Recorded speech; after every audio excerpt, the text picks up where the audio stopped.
We are joined today by Southern University head football coach Terrence Graves. Coach, how are you today? I'm doing well. How are you? I'm good. So let's get started. I remember at the Bayou Classic, before the Classic, you said that it was always your dream to be a head coach one day, and now that dream has finally come true. You're just a few weeks away from your first game. How are you feeling? Have you thought about how that's going to feel? Feel great, being in camp and running around with the guys and getting them going, having meetings with the assistant coaches. It's been great. It's a dream come true. So I'm excited about it. And you've held a lot of positions for many different programs in the SWAC. You're no stranger to the SWAC. So just what have you learned over the years that shows what it takes to win in the SWAC for a team? Well, over the years you think about all the things that you've done. I've done everything from a student assistant all the way up to an interim head coach. So for me, I learned a lot of different things, what to do, what not to do, how I would do things, about creating relationships and building relationships. I think that's very important, outside, on campus and off campus, in the community. And, over the years, it's been great for me. So I'm just taking all those things that I've learned and I'm applying it to my head coaching position. And just football-wise, what do you think it really takes to win in the SWAC? Well, you got to be disciplined. You hear me talk about it all the time. You got to be disciplined. You got to have players, of course, great players, and they buy in. And you got to have a great coaching staff, and we have all of that. And you just got to execute and play smart football and score more points than your opponent. And then that way you win the football game. And your team this year, what traits do you think they have that kind of fit that mold to be able to win in the SWAC this year? Well, we have a blue-collar, lunch pail mentality, and I think that's going to bode well because our guys understand.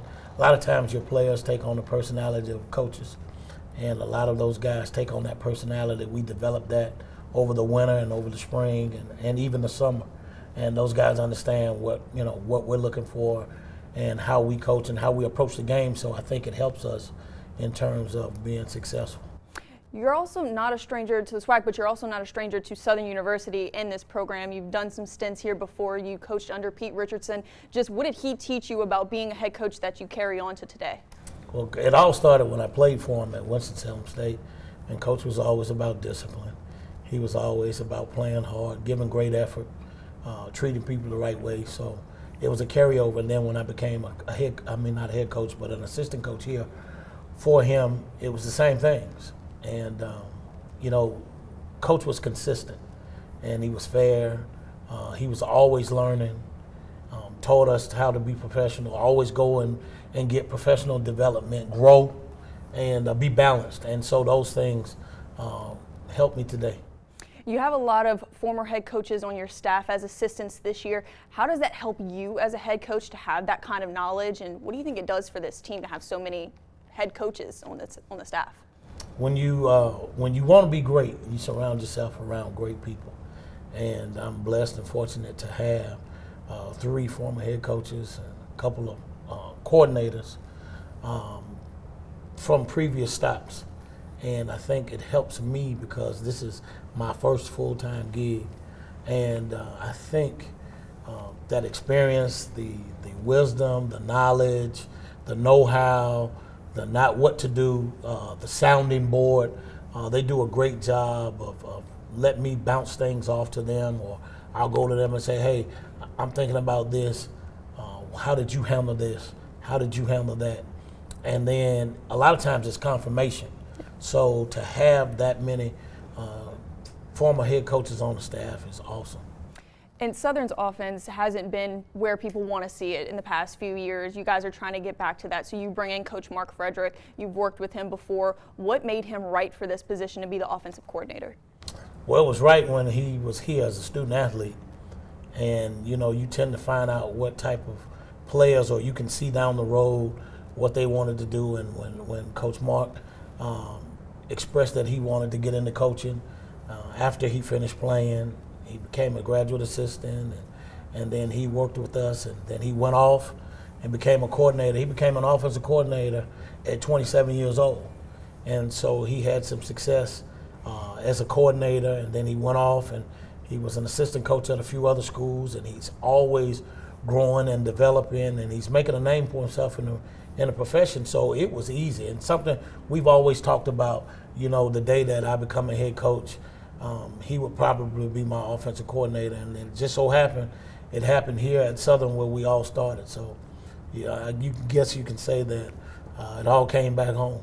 So it all kind of came full circle. Was it a pretty easy sell for you to kind of get him to come back to Southern and be your OC? No, I had to twist his arm. I had to take him to dinner. I had to. You had to wine and dine him. Wine and dine him. I had to smooth talk him. And no, actually, you know, we talked, and like everything I told him, I say, listen, here's the opportunity. Think about it, pray about it, talk to your wife about it, and then let me know. You know, we went through the proper change. You know, I called his head coach and asked him for permission to speak to him about the position. And Coach McDowell was, you know, gracious enough to say, hey, man, you know, I know T, y'all have a history, and sure, you know, and we sat down and talked, and he went and talked to his family, and he prayed about it, and he called me, and he said, hey, I'm in. So I'm glad he did say yes. We've talked to a lot of offensive players so far during camp, and they've all seemed to really embrace what Coach Frederick has brought in for an offensive standpoint. Just how have you seen him kind of turn things around in that offensive unit, and where do you see the potential to go this year? I think, you know, by Coach Frederick coming up under our former coach, Coach Mark Orlando, we come from under that Coach Richardson tree and Coach Orlando's offensive tree. And he's been able to grow and learn in that system, and then add his own spices. He calls it the gumbo O. So he's added his own ingredients in the offense, and he's learned, and he makes it likable and lovable for the players, and they love the results of it because, you know, he wants to. We talk about running the football, but Coach Frederick's going to do whatever it takes for us to be successful, and it's good that he's a balanced coach. And so I think those players love the fact that you get some of everything, and everybody gets a chance to have success in the system if they execute it correctly. As a head coach, what do you want to see out of the quarterback that he chooses for Southern University? Leadership ability, being able to execute the offense effectively, making plays, all those things that quarterback needs for us to be successful. You know, I'm the type that I'm not a micromanager.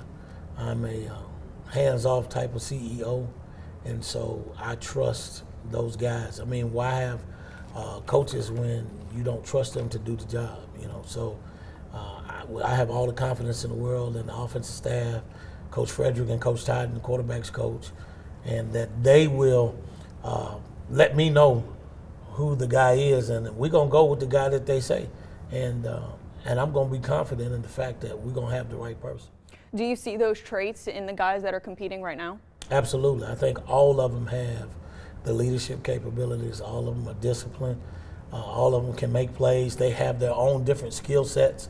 Some do some things greater than the others, but all in all, they all have the attributes that we're looking for at the quarterback position.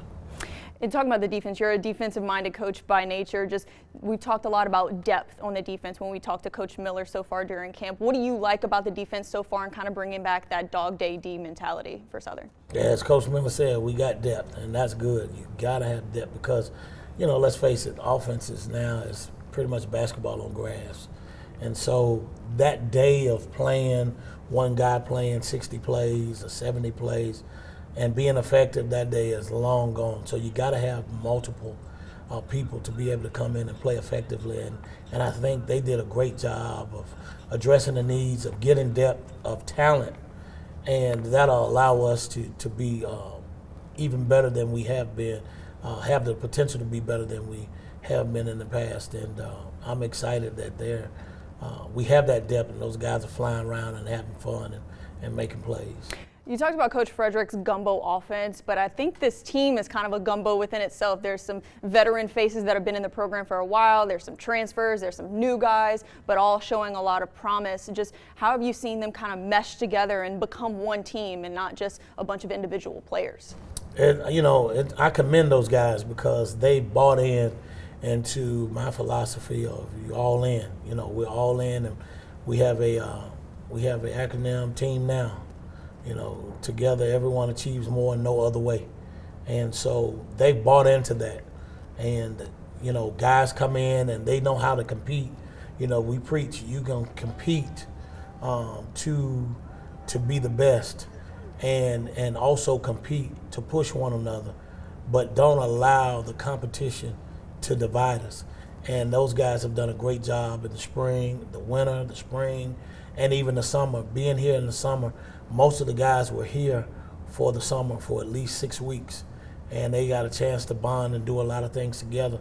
So that's why the transition's been pretty easy, because they're familiar with one another, and they spend a lot of time with each other, so that helps. I love all y'all little sayings y'all have in the program, but I think my favorite one is going from good to great. That's what you guys want to accomplish, is going from good program to a great program. Just in the first year with you at the helm, I know that's kind of a hard transition sometimes to translate on the field, but what about this team makes you think that they can go from good to great? Well, anytime you step on the field, you give yourself an opportunity to win. And as long as we're disciplined and we're prepared and we execute and we play together and play as a team and take care of one another, the sky's the limit for this program. Everybody has an opportunity. Everybody starts the season off at 0-0. And so our thing is we're going to take game by game, week by week, and our goal is to defeat our opponents by doing a great job, offense, defense, special teams, and coaching as well. So, anytime you can put together a team with talent and depth, as long as they're executing, you give yourselves a chance to go from good to great. I see a lot of high energy and kind of just a fun-loving energy with the team and even with you on the field during practice. Everybody just seems to be having a great time. Is that truly how it is, even behind closed doors? What you see is what you get. And I'm a people person, and I'm a person that likes to have fun. I've always been that way. I learned after my parents taught me there's a time and a place for all things. So when it's time to have fun, it's time to have fun. And when it's time to be locked in, it's time to be locked in. But I think we have to remember that this is a game that we play. It's a sport. It's a business side to it. But there also has to be fun in it. It can't be just so serious and all business. And I think what helps is because my personality is one that is high energy. I love this. Football is something that I love. And so I've been doing this since I was 5 years old. And so to have that opportunity to continue to do that now, it gives me an energy that I guess just expands to the coaches, to the players, and everyone around. But I'm a people person. I like to have a good time. I'm a jokester. So it's easy for those guys to be themselves. But as long as we're locked in, as long as we're focused, and those guys do that. And that's what I love about it. They see the balance. They're learning how to, hey, I can have fun. I can still play hard. I can have fun. And I can have fun while I'm doing it. Southern University has a great history of great coaches and a lot of success. In your first year as the head coach, what do you want people to say about your program and Southern University with you as the head coach? What do you want your identity to be as a program? Well, I want us to be looked at as a very disciplined football team, a very physical football team, a very fast and a fun football team, and a team that wins football games, because at the end of the day, that's what it's all about. You're competing to win football games. So, if we do the right things and things fall our way, we hope to be expecting to be very successful. Last year was the first time I've ever been to a SWAC football game, and it was nothing like I've ever seen before. It was so much fun. Just what would you say to people who maybe have never seen Southern play, never came to Mumford Stadium for a game, and just want to get out there and experience what it's like to be at a Southern football game? I think they need to come to Southern University and experience one of the football games on the Bluff. It's a bucket list type of atmosphere. There's no place like the Bluff when it comes to football, and fans and everything that goes into it, the game day experience, the atmosphere. It seems like every game is electric and exciting, and it's something that you would want to be a part of. All right, well, thank you so much, Coach. I appreciate it. Southern kicks off with McNeese in Lake Charles on August 31st. Go Jags.